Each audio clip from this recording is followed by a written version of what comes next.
Good morning, friends. Welcome or welcome back. If you're new here, I'm Corinne, and this is my channel where we explore a cozy and creative life. It is first thing in the morning, and I thought we maybe could spend a cozy and creative morning together.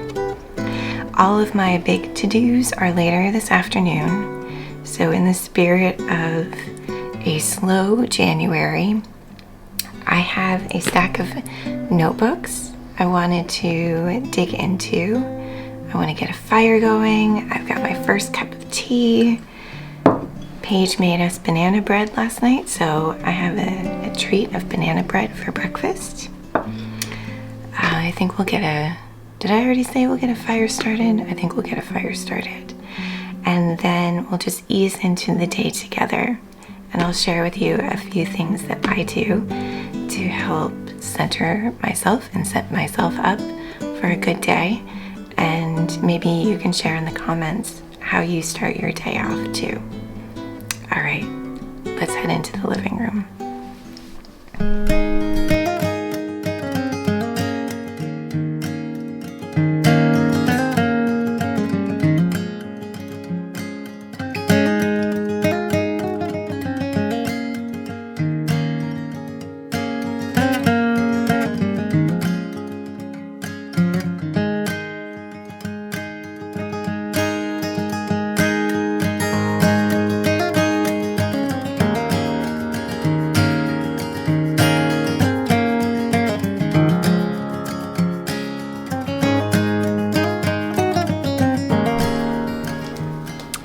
Got the fire going, my tea is cooling, I'm almost ready for my banana bread. I normally, almost every day, have a bowl of oatmeal for breakfast. Plain oatmeal. But today is a Tuesday that feels like a Monday, so we're gonna go with the banana bread. So to start off this morning, I'm going to use a guided notebook first. I have been struggling with my anxiety a bit, and so this is all an attempt to, I don't want to say get on track, but to kind of reclaim my time for myself and to create more than I consume and really get in touch with myself to hear what I need and do the things that I know make me feel good. So I'm going to start off with this as I wake up a little bit more. It's called Calm a Day and Night Reflection Journal. It's by Insights. And I've used this off and on as again, kind of a way back into either journaling or touching base or just paying attention. And so it has space on one page for a morning reflection and on the opposite page an evening reflection. So the morning reflection, it walks you through making notes of the hours you slept, how many hours you slept, your mood, goals for the day, what can wait, what I can say no to, stresses, worries, ways I can change stress to calm, and then it has space for a morning routine. So I'm going to sit with this, probably while I have my breakfast, and then I realized I had not been just journaling for a while. Back in August, September, October, and November, I did a 100-day project for myself, and it ended up being all about journaling. And so then came December and Vlogmas, and I kind of let that practice go for a little bit. I did some journaling here and there, but not consistently. So I had used up or put aside those notebooks. So I've got a fresh notebook for today that I'm just going to do some free writing in. And then I'll move into something else that I have been doing this year, and I'll share about that when I get there.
Okay, so I've switched from tea to water. I know I probably should go the opposite way first, but having something warm is always helpful for me in the morning.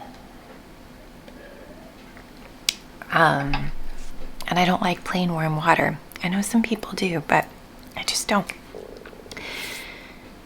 So I used those 2 notebooks, and as you saw, I opened up that empty journal and started that today, and I did about 3 pages. One of the things that I was kind of experimenting with the 100-day project when I was doing a lot of journaling was not getting stuck in the retelling of stories of my own. And sometimes, when we're just doing brain dumps, that can happen, right? If something's on our mind and we're just getting it out, and sometimes we can just retell the same story over and over and over again about an experience, an interaction, whatever, and that doesn't always, it's not always productive to like move through it and work through it to get to the other side of it. So this morning I went into journaling with the mindset of, there were stories that I had been telling myself in my head, like loops that I couldn't really get out of, and that I think was playing a part in some of my anxiety recently. And so what I wanted to do was focus on where I was feeling things in my body, writing about that, finding what was true, what was not, what was the actual heart of things, and that was really helpful. I feel a lot better than I did when I sat down to do that journaling. And so, yes, I think morning pages can be wonderful. Free writing can be wonderful, but I think bringing a little bit of intentionality to the journaling is helpful. And so some things that you could ask yourself are, where am I feeling stuck? What is the story that I'm telling myself? What is true? What do I know to be true? What, I don't want to say what is something that I've made up, but really just recognizing our thought patterns and what comes up and where do I feel this in my body. If you can name emotions, if you can name feelings, if you can name where they are, where you feel it, and investigate, that can be really helpful. It can be helpful to not get stuck in those stories. At least that's what I find.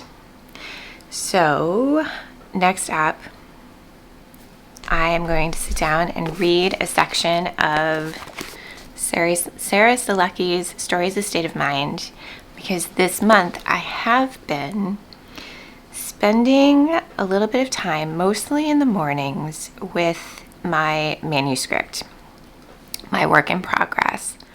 And I'm not going to talk too much about it, but what I will say is I've needed to reframe some things about it in my head. And this month, where I still wanted to go into the year gently and I didn't want to give myself a firm anything, to be kinder to myself, what I've been doing is I'm calling them my manuscript mornings. I spend 10, 15, 20 minutes, maybe half an hour at most. I'll read a little bit of this. I will spend some time in my novel notebook, just kind of playing around, making notes, asking the wonderful what if question, and trying to get to know my characters in a different way. I'm to the point where I almost feel satisfied and I'm just about ready to move on to a next step. But today and this week, I'm still just going to feel my way in, spend a little bit of playful time, so that hopefully next month I can get going in a different way. So I'm going to sit down and read. Sarah Selecki does a great job of, she's just got these, couple page sections. Sometimes there's a practice at the end, sometimes there's not, but it's just enough to switch my mindset from journaling, the kind of journaling writing and personal writing, to story writing. which is good. But I'm doing this in the morning because I find that I'm more able to be freer with my thoughts around story in the morning before the rest of the day and the rest of the noise from the world has kind of gotten to me. So I've also been more intentional about not looking at my phone first thing in the morning. That's been really helpful to be able to access a fictional world and to, do what I need to do. So, yeah, I hope that's helpful. I'm going to do this and then I'll catch up with you probably one more time afterwards, okay?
That was a good way to start the morning. I feel a lot more centered. I feel like I've already done something, I don't want to say productive, no, creative. I've already done something wildly creative. I want to share with you. So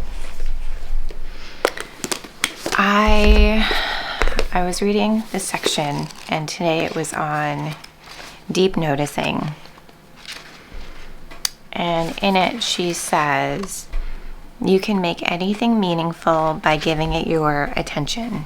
Just notice what it really is, feel the realness of it, and write that down. This seemingly simple act can be transformative for your writing. And she had in the exercises and practice, like just a way to warm up for your writing and just noticing 10 things around you. Write down a list of 10 things you've noticed so far in your day. So I didn't do that, but what I did was I took one spot in the novel, like where most of the action happens. And so there's 3 characters. I think it'll be told from 2 different perspectives, but there's 3 kind of main characters, and what I did is I wrote a list of 10 things for each of them that they noticed in this same setting. And so what ended up unfolding was the beginnings of a scene, which is great and then seeing what each of them saw from the same place, like what they each noticed, and that tells me different things about each of their character, like each of who they are, what they notice, their personalities, and that sort of thing. So that was a really fun exercise that actually gave me some really good insights and some direction, which is all I'm looking for this month. So that was really helpful. So take those tidbits for what you will. I think I'm ready to get up, get moving, and get on with my day. So I hope that you found some of this maybe a little helpful, maybe give you some ideas about how you can start your day in a gentle, creative way. I sometimes, if I have time, I will sit and read a bit of some books, but I'm ready. I'm noticing what I need, and I need to get up and I need to get moving. I might even exercise and then get cleaned up and ready for the rest of the day. I shared over on Patreon this weekend their January Patreon exclusive video. And it somewhat inspired this video because it was kind of a morning in the life of, and it was a little more unfiltered. Today I kind of, brushed my hair a little bit. I did wash my face and put some moisturizer on before I started filming. I even brushed my teeth, which I did not do on the other video. And the other one is just a little more informal. I actually show you like what I put on my face and stuff. If anybody's interested, head over and check that out. But yeah, there's different ways to start your day, and I think the most important thing is to bring some intentionality to it and to notice what you need. And sometimes we don't have time to do that. We really don't. My mornings always depend on what else is going on during the day, what time I have, a call, what time I need to get out of the house with a kid, or what time there's an appointment. So the days that I can protect a little bit more time, it's helpful. But also, none of the things that I did have to take a lot of time. That's why I really, really like the morning and evening reflection journal, because it takes no time at all to fill in, but it's really helpful in centering and grounding. I mean, you can fill this out in like less than 5 minutes, and it helps you to feel, again, just connected to yourself. So I took a bit longer this morning than I usually do because I had the time to do that. I hope it helps. I hope you gleaned something, and that you can meet yourself with kindness in the mornings, because you're with yourself for the whole day. And I'm realizing that too. Like, we're the ones who need to give ourselves what we need from the inside. We need to remind ourselves that we're safe, that we're loved, that we are creative beings, that we are worthy of kindness and attention and tenderness, and it's okay to need things, and it's okay to want things, and it's okay to just be who you are. So I'm sending you lots of love today. Thank you for spending a little bit of the morning with me, and I will see you very, very soon. Be well and stay cozy, friends.